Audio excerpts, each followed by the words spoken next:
algunes històries dels països catalans, episodis, fets, curiositats i personatges de la nostra història amb Jaume Pros. Molts cops haureu sentit dir allò de la independència que ens cal és la de Portugal.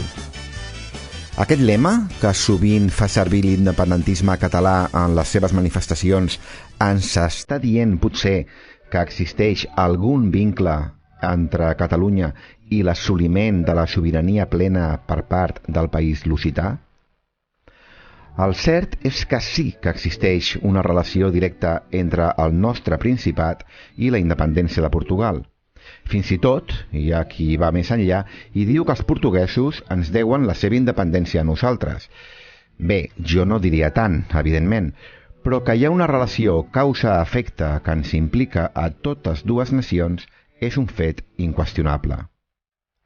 La veritat, però, és que Portugal ja era un país independent des del segle XII, quan el comte Alfonso Enríquez es va proclamar rei, tot separant-se del Regne de Lleó. Portugal va rebre el reconeixement, podríem dir oficial, amb la butlla papal anomenada Manifestis Probatum.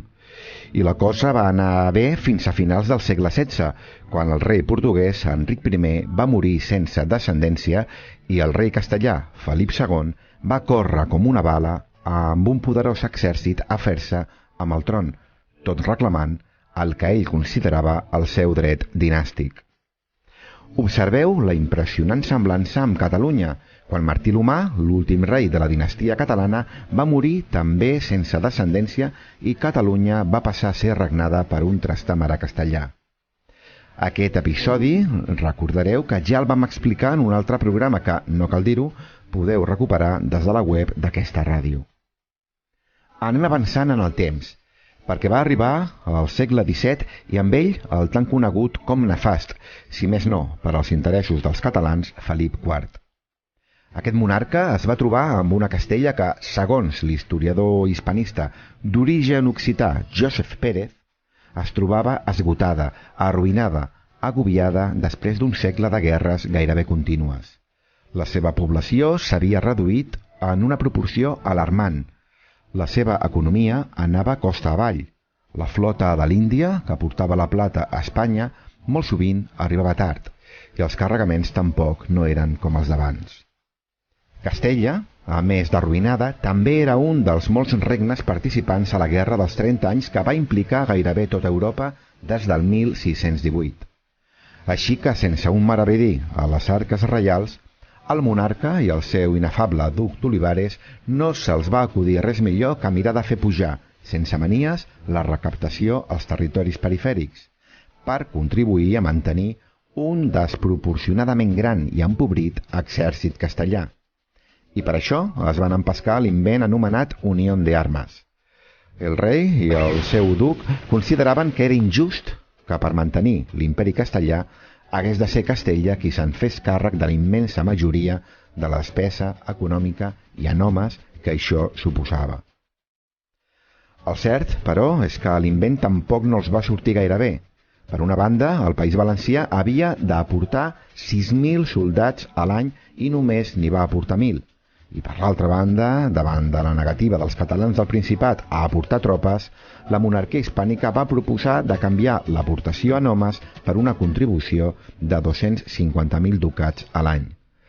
Però les corts catalanes li van recordar al rei que Castella no tenia competències per recaptar diners a Catalunya i el monarca, si ja tenia els catalans entre cella i cella, des d'aleshores ja no els podia ni veure. La qüestió és que Felip IV seguia tenint els seus fronts bèl·lics oberts, el principal amb França. I és per això que al Principat van començar a arribar milers de soldats castellans. Els catalans eren obligats a mantenir-los i a obrir les seves cases per donar-los allotjament. Catalunya es va convertir en camp de batalla i els soldats castellans van actuar salvatgement contra la població, arrasant camps i cometent infinitat de robatoris, crims i violacions. Els catalans van dir prou i es van revoltar aquell 7 de juny de 1640 en el que coneixem com a Corpus de Sang. Un altre dia entrarem en profunditat en què va significar i quines conseqüències ens va portar aquella guerra dels segadors. De moment, Només apuntarem que després de la proclamació de la República Catalana per Pau Claris i una aliança amb França, els catalans van quedar al marge del Tractat dels Pirineus entre França i la corona hispànica, un tractat que va significar la pèrdua del Rosselló, el Capcir, la Cerdanya, el Conflent i el Vallespí. Efectivament, Catalunya perdia la Catalunya Nord a favor de França i des d'aleshores Espanya mai no ha reclamat aquest territori per als catalans com sí que ha fet, per exemple, amb Gibraltar. Però això no ens ha d'estranyar, perquè increïblement va ser la monarquia hispànica qui més va insistir en que aquell tros de Catalunya passés a França, com a càstig per ser aquest un territori deslleial. Això fou tan així que fins i tot França va proposar posteriorment de reintegrar de nou aquell territori al Principat a canvi d'unes possessions espanyoles als Països Baixos, però la corona espanyola no va voler acceptar res que pogués interpretar-se com a un benefici per a Catalunya. I què hi té a veure Portugal amb tot això?